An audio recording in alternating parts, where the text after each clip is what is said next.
Hallo zusammen und herzlich willkommen. Ich bin Phil von Oizo Music und heute schauen wir uns zusammen das dritte Studioalbum von Paul van Dyk aus dem Jahr 2000 an, und zwar Out There and Back.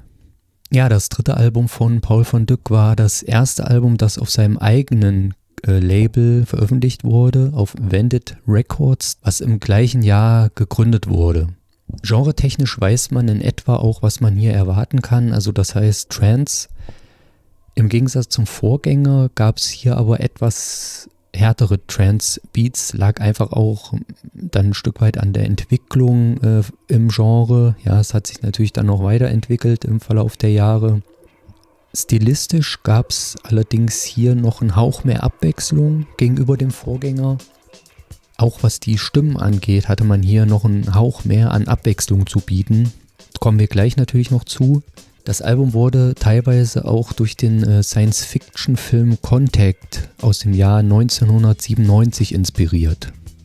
Anders als bei den Vorgängern hat hier Paul van Dyk quasi das Ruder eigenständig übernommen. Wir wissen ja, auf Album Nummer 1 und Album Nummer 2, 45 RPM und Seven Ways, war Johnny Klimek einer der Engineers. Also mit ihm hatte Paul van Dyk eng zusammengearbeitet, von ihm hat er eine Menge gelernt und das war das erste Album, wo er quasi Eigenregie im Studio geführt hat.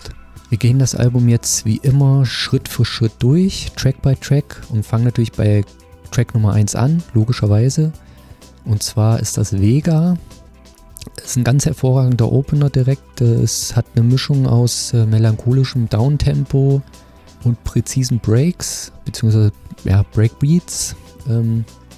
Und schafft dadurch auch sofort die richtige Atmosphäre für das Album. Ist ein atmosphärisch dichter Einstieg, der die emotionale Tiefe des Albums, wie gesagt, perfekt einleitet. Mit Track Nummer 2 kommt dann Pikes.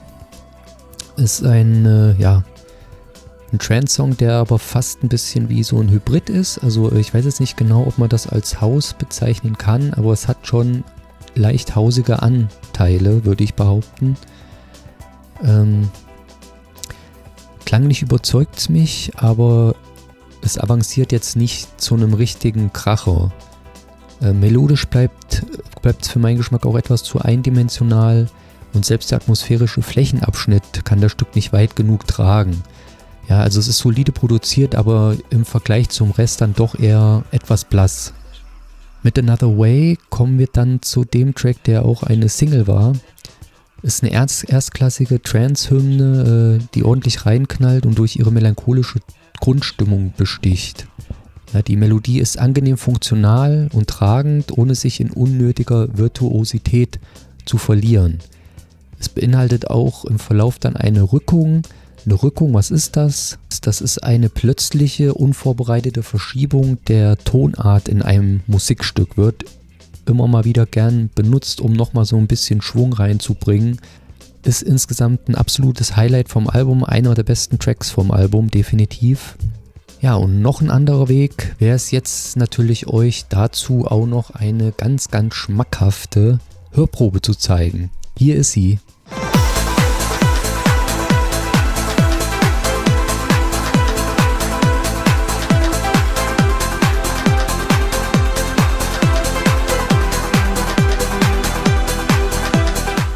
Mit Track Nummer 4 kommen wir dann zu Traveling.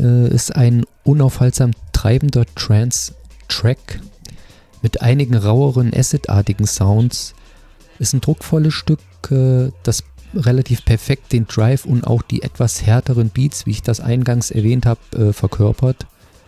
Und ist ein guter Track, füllt das Album sehr, sehr gut auf. Ein sehr guter Track. Avenue ist dann der nächste Track, der folgt, ist ein relativ kompromissloser Trance-Track, auch relativ treibend, hat 142 BPM und baut dadurch natürlich auch massiven Druck auf. Ja. PVD setzt hier auf eine eher düstere, fast schon unterkühlte Atmosphäre. Trotz der melodischen Strenge überzeugt die Nummer durch ihre hypnotische Energie und den konsequenten Vorwärtsdrang. Ja, Track Nummer 6 ist dann auch wieder eine relativ bekannte Nummer gewesen, war auch eine Single, Tell Me Why, in Klammern The Riddle. Ist neben Another Way wahrscheinlich das Highlight vom Album, was die Singles auch angeht gerade. Ist schön melancholisch treibender Trance mit unverwechselbar prägnanten Sounds. Also das sind Sounds, die bleiben hängen. Ja, also es sind prägnante Sounds, was immer natürlich auch wichtig ist, wofür eigentlich auch Paul van Dyk vielleicht ein bisschen unterbewertet wird oder so, weil ich finde schon, es gab einige Singles auch, die immer mal relativ prägnanten Sound haben, den man dann auch mit dem Song verbindet. Wobei man aber hier sagen muss, bei der Albenversion von Tell Me Why werden die Vocals ein bisschen anders präsentiert. Das heißt etwas reduzierter, würde ich behaupten. Ähnlich war das ja dann später beim letzten Track, bei Track Nummer 12, zu dem wir dann noch kommen, We Are Alive. Da war das auch so ein bisschen so ähnlich, dass die Single-Version noch ein bisschen ausführlicher war, gerade von den Vocals her. Zwischendrin gibt es auch hier immer mal wieder Breakbeats zu hören. Also es ist nicht nur ein straighter Trance-Beat hier, sondern man hat dann auch mal Breakbeats zwischendurch. Übrigens, der Song ist auch eine Überarbeitung von Paul van Dyk, und zwar hieß der Track eigentlich The Riddle, deswegen wahrscheinlich in Klammern, und kam 99 auf dem Schlaraffenland-Soundtrack raus. Also es war ein Film, glaube ich, Schlaraffenland, da kam das als Soundtrack-Titel dann mit raus. Und das hat er dann überarbeitet. War am Anfang, wie gesagt, eine Instrumentalnummer, wurde dann nochmal überarbeitet. Und der Track ist auch eine Kollaboration zwischen Paul van Dyk und der englischen Indie-Dance-Band Saint-Etienne, bei hier die Frau Sarah Cracknell den Gesang beisteuerte. Ja, aber sagt mir jetzt erstmal, warum ich hier überhaupt noch rede, ja, statt endlich das Wichtige zu zeigen, ja, und zwar was? Ihr wisst genau, was ich meine, die Hörprobe.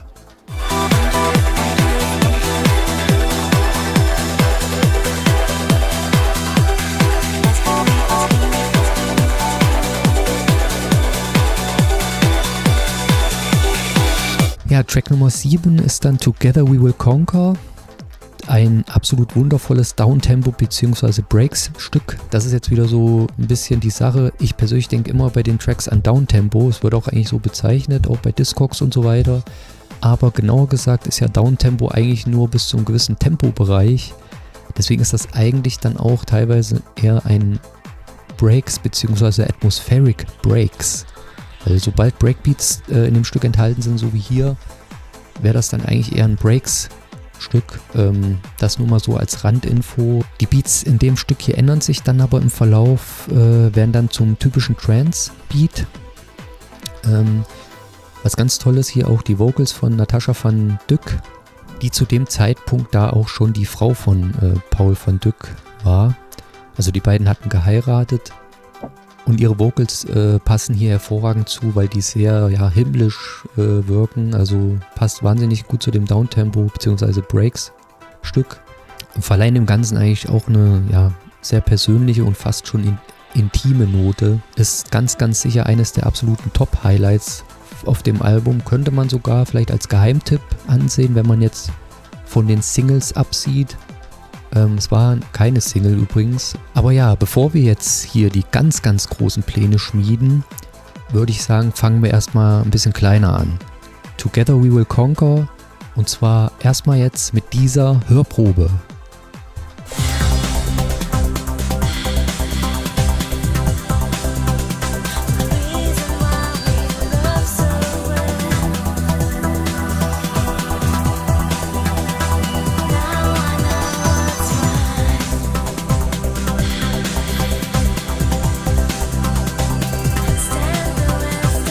Track Nummer 8 ist dann Face to Face.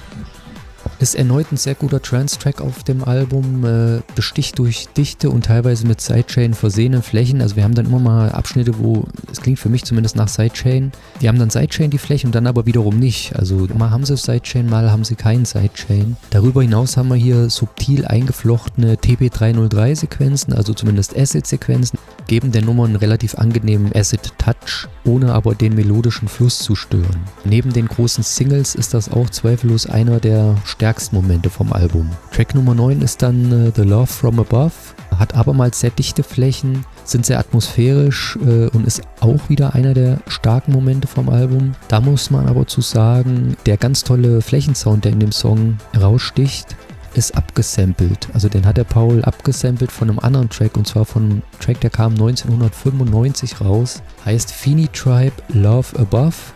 Und ganz speziell hat er gesampelt den Surmesh Razor Edged Club Energy Mix. Schreibe ich euch hier unten rein, wie das genau heißt. Wie gesagt, von 1995 natürlich ein geiler Sound. Ist klar, dass man den absamplen will. Habe ich dann auch nichts dagegen, weil es auch in den Credits erwähnt wird. Deswegen bin ich absolut okay damit. Und was auch interessant ist, es wird hier ein organähnlicher Sound verwendet, der mich sofort an Snap Exterminate erinnert hat. Da habe ich dann ein bisschen recherchiert. Und das sollte wohl von dem Roland JX1 ein Sound sein. Und da ist ganz interessant, weil das passt eigentlich, weil der erste Synthesizer von Paul van Dyk soll ein Roland JX1 sein. Deswegen passt das. Es kann sein, dass er den Synthesizer hierfür verwendet hat, für diesen Organ-Sound. Also es gibt in dem Song einen Organ-Sound. Müsst ihr mal hinhören. Ja, ganz interessante Info. Ob er den natürlich verwendet hat dafür oder nicht, kann ich natürlich nicht mit hundertprozentiger Sicherheit sagen. Es wäre allerdings naheliegend.